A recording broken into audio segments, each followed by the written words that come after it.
Bienvenidos al Evangelio para la Vida en Pareja. Hoy es miércoles 8 de julio y este es el Evangelio según San Mateo, capítulo 10, del 1 al 7. En el nombre del Padre, del Hijo, del Espíritu Santo. Amén. En aquel tiempo Jesús llamó a sus 12 discípulos y les dio autoridad para expulsar espíritus inmundos y curar toda enfermedad y toda dolencia. Estos son los nombres de los 12 apóstoles. El primero, Simón, llamado Pedro, y Andrés, su hermano, Santiago, el de Zebedeo, y Juan, su hermano, Felipe y Bartolomé, Tomás y Mateo, el publicano, Santiago, el de Alfeo y Tadeo, Simón, el de Caná, y Judas Iscariote, el que lo entregó. A estos 12 los envió Jesús con estas instrucciones: no vayan a tierra de paganos ni entren en ciudades de Samaria, sino vayan a las ovejas descarriadas de Israel y proclamen que ha llegado el reino de los cielos. Palabra del Señor. Gloria a ti, Señor Jesús. Bueno, qué interesante cuando nos dicen aquí, nos dan unos nombres, pero aquí nosotros vemos varias personalidades, sí, en los nombres. Vamos encontrando, pues, y nos especifican algunos, ¿cierto? El primero, lo que no han querido entender nuestros hermanos evangélicos, ¿qué quiere decir esto del primero? Es que dicen el primero es el primero. El primero es Pedro. Primero, cabeza de la iglesia. ¿Cierto? Cabeza. Primero Pedro. Pero aquí hay unos temas interesantes, como por ejemplo, Simón el cananeo, dicen aquí el de Caná. Resulta que los cananeos en ese entonces eran despreciados. Y mire pues cómo es que Jesús no tiene eso, no tiene ese esquema mental de que es que estos, nosotros hay veces que sí decimos, ¿cierto? De los vecinos hablamos así, estos fulanitos, sutanitos, y entonces hablamos de los apellidos, ¿cierto? En nuestra pareja también hay veces que exponemos el apellido y entonces listo, decimos estos, ¿sí? Y debemos atender aquí que Jesús está abierto a todos, porque recibió un cananeo.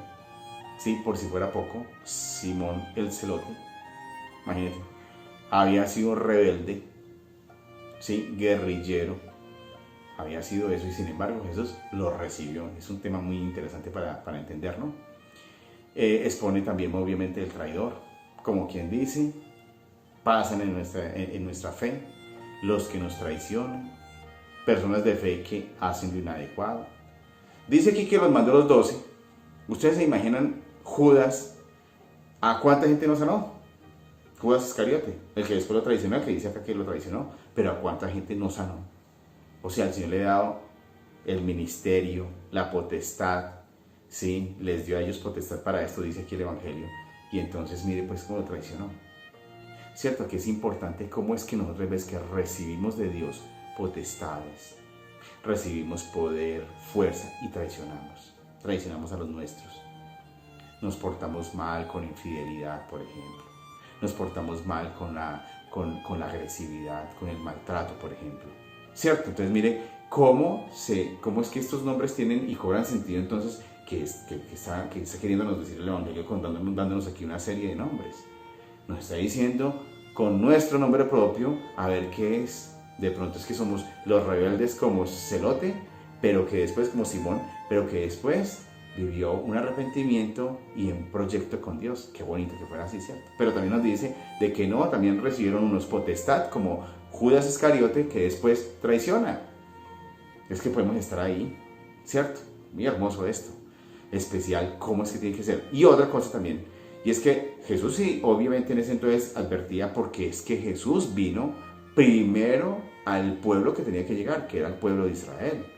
Jesús no quiso ir y había podido, al fin y al cabo Dios puede hacer lo que sea, pero es que Dios en sus planes es perfectísimo. Entonces, ¿qué primero que tiene que hacer? Rescatar lo que Él dice que es mío, se escogió para Él. Un pueblo que fue Israel, pues ese pueblo que se descarrió es el que tiene que atraer nuevamente, a eso viene. Y eso pasa con nosotros también, nosotros nos eligió, nos da sacramentos, nos da una iglesia y nosotros nos descargamos, pero Él sigue insistiendo en que tiene que recuperarnos primero a los suyos. Eso es lo que quiere decir esto. Primero Él se interesa por los que son los suyos, pero que perdieron. Le interesa si es Dios. ¿Por qué? Porque es leal. Esto es un tema de lealtad. ¿Cómo es que Dios es leal a nosotros y nosotros, aunque hay veces somos desleales a Él, ¿no? Por eso tenemos que ser leales a Dios, porque Él es leal con nosotros, nos sigue buscando, ¿cierto? Nos sigue buscando y lo mejor de todo es que nos sigue encontrando como lo hace con sus apóstoles, ¿sí? Entonces, a nosotros nos viene bien como pareja entender sobre todo eso, a ver, qué tan leales o qué tan rebeldes somos, qué tan cercanos al arrepentimiento para estar realmente en el proyecto con Jesús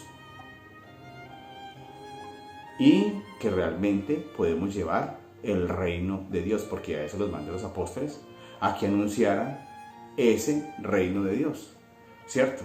Que Dios reine en mi corazón, que Dios reine en mi hogar, ¿cierto?